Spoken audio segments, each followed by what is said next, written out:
What is anxiety? We all have anxious thoughts sometimes, but how do we know when those thoughts begin to affect our lives? How do we manage and cope with them? In this episode, we're going to be exploring what it means to experience anxiety, how it shows up in our bodies, how our brains are wired to respond to it, and how to get help if that's something that you feel you need. In the Bible, we have countless examples of men and women struggling with anxiety. King David is famous for expressing his feelings in the Psalms. For example, in Psalm 13, he says, "How long must I wrestle with my thoughts, and day after day have sorrow in my heart?" We learn about Martha, who is so anxious to make Jesus' stay at her home perfect that she forgets the most important lesson, just being in his presence. Moses was raised as a prince of Egypt and wrote the first 5 books of the Bible, yet he was so anxious he could not speak in public. And the Book of Lamentations is an entire book of the Bible dedicated to expressing feelings of fear, anxiety, and loss. Celebrities like Selena Gomez, Emma Stone, Ryan Reynolds, and Adele all struggle with anxiety. No one is immune, not even kings, and no one is alone in the struggle. I sat down with this episode's expert, Becky, to learn more. Who am I? So my name's Becky, and I am a counsellor psychotherapist. And before that I did pastoral work in the church and still do a little bit of pastoral work now. And my specialties are trauma and eating disorders. I do quite a lot of work with anxiety with people. Something to remember is anxiety is very similar. It's the same hormones as excitement, your body getting you ready for something. It's just, it's increased, it's too much. So the way I would probably ask them is in their body is it tends to be a very fast heartbeat. They're struggling to breathe. They might find that they're feeling quite breathless. And the adrenaline in your body that happens when your brain gets over anxious, shall we say, you get sort of like your blood shooting into your arms and your legs. You might get pins and needles, a feeling of wanting to run.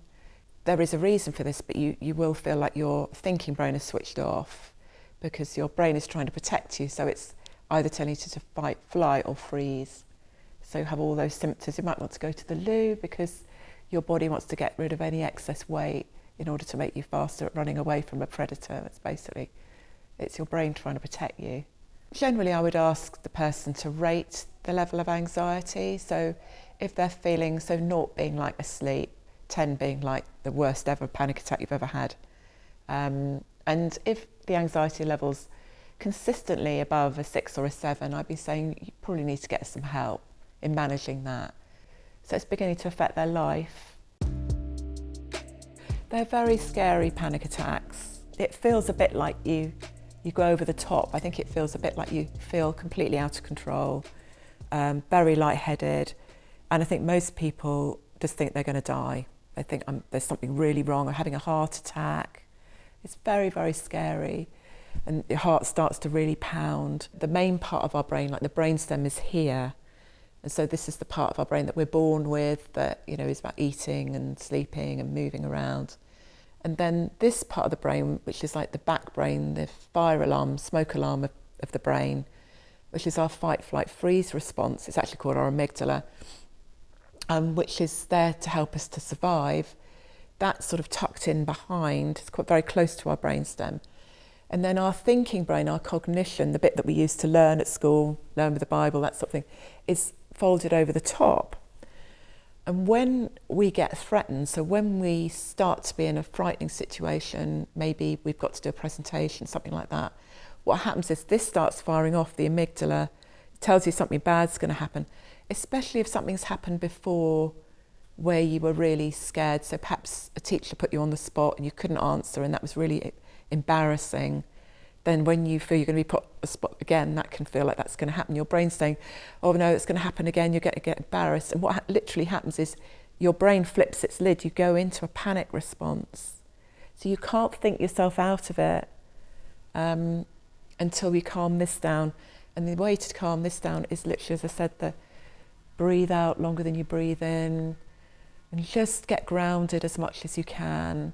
I think when we're anxious, when we feel a bit panicky, we start to hyperventilate, And what happens is that sends too much oxygen to the brain, and then it starts to feel really traumatic. It starts to feel like you get this impending sense of doom, and that can feed the panicky feelings. Whereas if you can breathe out longer than you breathe in, so take a really long breath out and then a shorter breath in, that normally sends a message to your brain that you're okay. And for some people it's really helpful to breathe in the Holy Spirit, to imagine breathing in the Holy Spirit, and to breathe out the fear. Some people find that can be helpful, but really simple things, because as I said before, when we get anxious, our thinking brain goes offline. It literally like flips the lid. So trying to do anything too complicated isn't going to work. But if you can't, it takes practice. It's a bit like surfing over the waves of the anxieties. It's adrenaline in your body. It will pass. There is a life. It's got a life cycle. It peaks and then it troughs, and it will pass. About 20 minutes and it will have flooded and gone out of your body. So it's important to remember it's a hormonal reaction. Don't fight it, because the more you fight it, this is going to start thinking we're fighting now and get even more panicky. Just imagine it. If you imagine those hormones and that reaction, the bodily feelings of it, as the sea, like a really choppy sea, and just almost like try and surf over it. That sometimes can be helpful. But I think the main thing is to say it is really frightening. It is really frightening, and the anxiety is probably built up over a period of time, so it's quite hard at that stage. If you do feel you have to leave the room, that's perfectly fine. I think some people it can be to do with their history. So if there's been trauma or difficult experiences have happened to them. But also we think there are precipitating factors, there are genetic factors. So if your mum and dad struggle with anxiety, maybe genetically you might. We also know that with anxiety often goes, what I always say is a beautiful sensitivity, because it's something that's not valued in our community, in our society, but it's that beautiful thing that people can pick up on people's emotions. They feel things deeply, but that can make life really difficult. And so often there is that sensitivity, and often they're very hard on themselves. People with anxiety are very hard on themselves. They criticise themselves, they struggle a bit with perfectionism. So I think those three factors often go together with the anxiety. Nutrition can make a difference. If people aren't eating well, not getting enough tryptophan, which is what makes our serotonin, that can be nutrition can make a huge difference. Sleep. The external factors, like if there's a lot of pressure at school or college, what we call social comparison has a big part to play in anxiety. So if you're comparing yourself to other people, that will definitely not help. It's, again, high standards, academic standards. If you feel that you're not, I always ask people, well, how will you know when you're good enough? And often they'll say, I don't know. There's obviously this very, very, very high perfectionism. So even they want 120% out of themselves.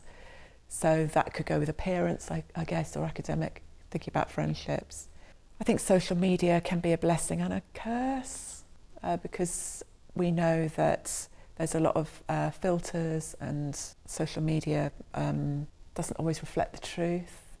So they're already reading some of these posts and assuming things that aren't true. So again, that can feed into that perfectionism. And maybe this is something we sometimes struggle with as Christians, because we always want to be nice, but sometimes it's really hard to set boundaries and say no to things, and to actually not accept when people are bullying us or being unkind or not being a good friend, that actually that's not acceptable. It's okay to walk away, again, to talk to someone about it. If you are feeling like your relationships are difficult, to talk that through with someone. And we can't change the way we feel. It's a hormonal response. So often people try and make themselves feel better, and that's not going to work. It's not about willpower. There are certain emotions that perhaps are more acceptable in church than others. So it seems okay to be joyful and happy, but if we feel depressed and sad and anxious, that feels like there's something wrong with that.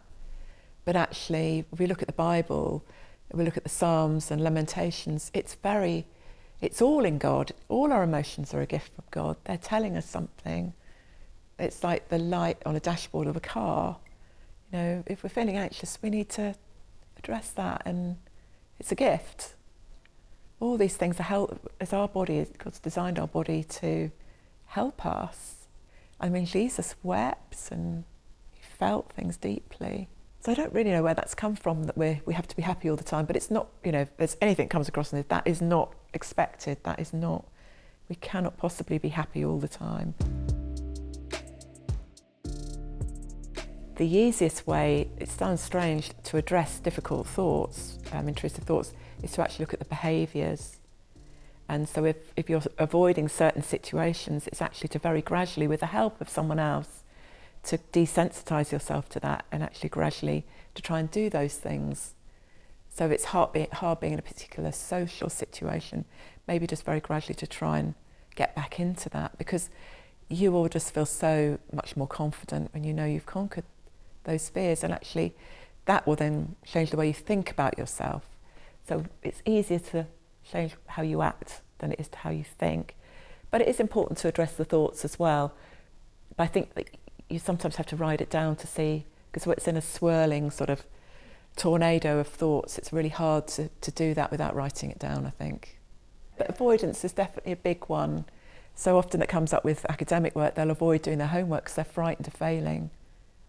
And that just leads to a feeling of failure because they haven't done it. So it goes round and round. So if they can just do like 10 minutes, just say, right, I'm going to do 10 minutes and then I'm going to stop, that will break the cycle of avoiding it. Mindfulness is just being present and being aware. It really sends a lot of blood to the prefrontal cortex, which is all about the bigger picture. The difficult thing for young people is that doesn't fully develop until you're 25, so there's much more impulse. It's like the brakes of the brain, I suppose. When you're young, you've got a lot more accelerator than brakes, and so doing a bit of mindfulness can really help that to develop.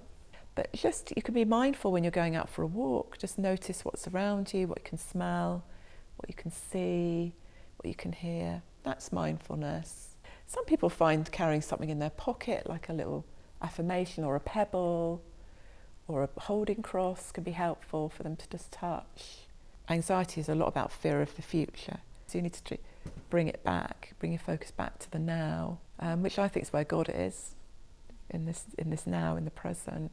But I think the most important thing is, if anything comes across in this, is that you're not alone, that a lot of people have anxiety. Is a very normal reaction to a threatening situation. And I think what the anxiety will tell you is that you're on your own, there's something wrong with you. And there's not. It's just anxiety, it's excitement gone too far. And excitement's just about getting your body ready for something. So not to be frightened of the feelings. And that's what anxiety is, a fear of fear, really. For this episode's practical exercise, Izzy is going to be showing us how to make a holding pebble, like this one. Holding pebbles are great companions for those times where you really need to get grounded in the moment. As you can see, you can write words of affirmation on them, or words of comfort, or anything really that holds special meaning for you. It can even be an image or a Bible verse. First, Izzy chooses a background color for her pebble.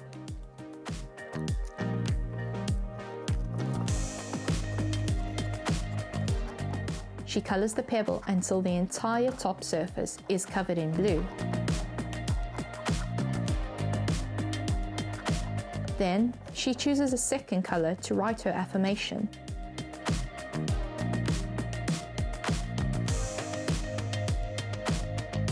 Lastly, Izzy decorates her pebble with an image. For this one, she has chosen a red heart. And there you have it, a custom-made holding pebble. I chose Joshua 1:9. It's my favourite verse. Izzy has chosen Joshua 1:9 as her verse for her pebble. It's a reminder to be strong and courageous, to not be dismayed or terrified, for the Lord your God is with you. Well, definitely to tell somebody, because it gets worse if you don't tell anyone. Keeping those secrets is really, really harmful. So I would say talk to someone at college or school, parents, if you feel you could tell your parents, definitely tell somebody. And it might be that going to the GP might be the best option.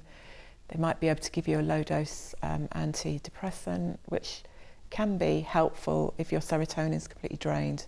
They work on basically getting your serotonin to fill up again in your brain. Because when there's a lot of stress, your body uptakes the serotonin, which is the hormone that helps us to cope and ultimately be happy. And so an antidepressant can be really helpful, and they're not addictive. There's also private counsellors like me as well that work with young people. So definitely talk about it, but tell someone. And often that makes a huge difference, to know you're not alone. It is really hard. If you're struggling with anxiety, if you are on a 7 and above, that is really hard. So knowing you're loved, know that you can talk to somebody about that. Please talk to someone about it, because it will make all the difference. Young people get better much more quickly because their neural pathways are still growing. So those habitual ways of thinking can be helped very quickly.